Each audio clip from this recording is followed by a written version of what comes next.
And welcome to Aadya's world. ఈ రోజు అయితే నేను వరలక్ష్మి వ్రతం రోజు చేసిన 9 రకాల ప్రసాదాలు చూపిస్తున్నాను. దీనికోసం నేను లేచిన వెంటనే ముందుగా శనగపప్పు నానబెట్టేసాను. అలాగే చింతపండు కూడా నానబెట్టుకున్నాను పులిహోర కోసం. అలాగే బియ్యం కూడా నానబెట్టాను పరమాన్నం కోసం. అలాగే ముందు రోజు మినపప్పు నానబెట్టాను కదా, అది గ్రైండర్లో వేసేసుకున్నాను. తర్వాత ముందుగా నానబెట్టిన బియ్యంలో పాలు పోసుకొని స్టవ్ ఆన్ చేసి స్టవ్ మీద పెట్టేసుకున్నాను. ఇంకొక పక్క కుడుముల కోసం నూకని ఉడకబెడుతున్నాను.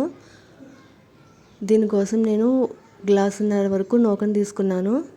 దీనికి డబుల్ అంటే 3 గ్లాసెస్ వాటర్ వేసుకోవాలి. అలాగే వాటర్లో కొంచెం సాల్ట్ వేసేసుకొని అది బాయిల్ అవుతున్నప్పుడు నేను ముందుగా నానబెట్టుకున్నాను కొంచెం శనగపప్పు, అది కూడా వేసుకోవాలి. యాక్చువల్గా మర్చిపోయాను నేను, అందుకని ఇక్కడ నూక వేసుకున్న తర్వాత అప్పుడు శనగపప్పు కూడా వేసేసుకున్నాను. అలా అయినా ఉడికిపోతుందిలేండి. ఇలా ఒక పక్కన ఉడుకుతుంది, ఒక పక్కనేమో పరమాన్నం అవుతుంది. పరమాన్నం అవడానికి టైం ఎక్కువ పడుతుంది కదా, దానికి ఒక టిప్ ఏంటంటే మనం కుక్కర్లో పెట్టేసుకుంటే ఈజీగా అయిపోతుందండి. అంటే కుక్కర్లో రైస్ వేసేసుకొని పాలు అయితే తక్కువ వేయాలి, తక్కువ వేసుకొని బాయిల్ చేసేసుకొని విజిల్ తీసేసిన తర్వాత అప్పుడు మిగిలిన పాలు వేసుకొని పరమాన్నం చేసేసుకోవచ్చు. ఇక్కడ పూర్ణం కోసం నేను శనగపప్పును కూడా ఉడకబెట్టేసుకున్నాను. ఇక్కడైతే పూర్ణం రెడీ అయిపోతుంది. అలాగే పులిహోర కోసం ఇలాగ చింతపండు కూడా ముందు నానబెట్టుకున్నాను కదా, అది కూడా బాగా పిండుకొని ఇలాగే ఏదైనా ఒక స్ట్రైనర్ ఉంటుంది కదా, దాంట్లో వేసేసుకుంటే ఈజీగా మనకి పులుసు అనేది బాగా వచ్చేస్తుంది.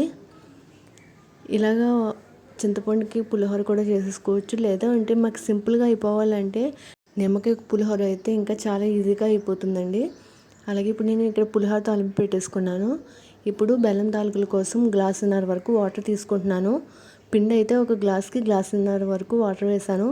ఇందులోనే కొంచెం సాల్ట్ వేసేసుకున్నాను. ఆ పిండి ఉడికేలోపు ఇక్కడైతే నేను పూర్ణాన్ని ఇలాగా ఉండల కింద చేసేసుకుంటున్నాను. ఇంకా రైస్ కూడా ముందు కుక్ చేసేసుకున్నాను. ఇప్పుడు రైస్ ఒక పళ్ళెంలోకి తీసుకుని దీంట్లోకి పులిహోర తాలింపుని వేసి పులిహోర కలిపేస్తున్నాను. అలాగే ఇంకా రైస్ ఉంటుంది కదా, ఆ రైస్లోకి కొంచెం పెరుగు తాలింపు వేసి దద్దోజనం కూడా చేసేసుకుంటున్నాను. ఇలాగే ఒక ఐటెంతోనే ఎక్కువ రకాలు చేసేసుకుంటే మనకి చాలా సింపుల్గా అయిపోతుంది. ఇప్పుడు ఇక్కడ నాకు నూక ఉడికిపోయింది కదా, దాన్ని ఉండ్రాలు చేసేసుకుంటున్నాను. తర్వాత ఇంకా అప్పుడే ఈ బెల్లం తాలికల కోసం పిండి ఉడకబెట్టాను కదా, అది కూడా బెల్లం తాలికలు చేసేసుకుంటున్నాను.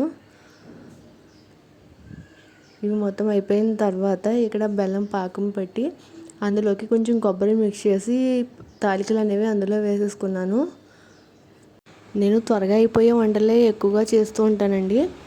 ఇక్కడ మీకు కావాలంటే ఆప్షనల్గా మీకు పూర్ణంతో బొబ్బట్లు కూడా చేసుకోవచ్చు, అది కూడా ఒక రకం ప్రసాదం అయిపోతుంది. నేనైతే ఇక్కడ బొబ్బట్లు చేయట్లేదు. ఇక్కడ నాకు బెల్లం తాలికలు కూడా రెడీ అయిపోయినాయి.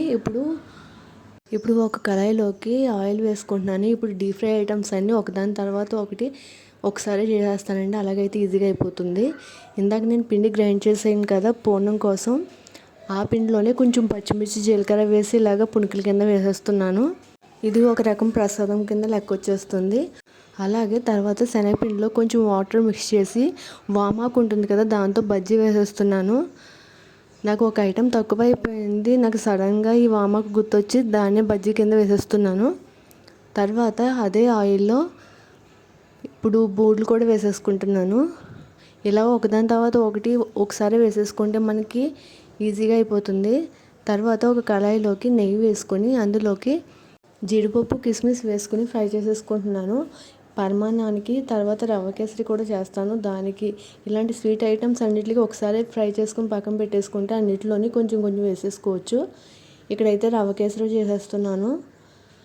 మీకు కావాలంటే ఈ రవ్వ కేసరితోనే బూరెలు కూడా వేసేసుకోవచ్చు, అప్పుడు పూర్ణం చేయాల్సిన అవసరం ఉండదు.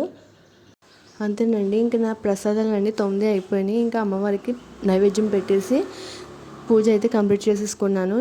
ఈ వీడియో మీకు ఎవరికైనా హెల్ప్ అవుతుందేమో అని అప్లోడ్ చేస్తున్నాను.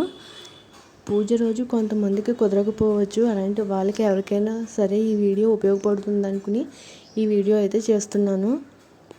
నా వీడియో ఎలా అనిపించిందో తప్పకుండా కామెంట్ చేయండి. అలాగే ఈ వీడియో మీకు ఎవరికైనా ఉపయోగపడితే ప్లీజ్ లైక్ చేసి సబ్స్క్రైబ్ చేసుకోండి. Thank you.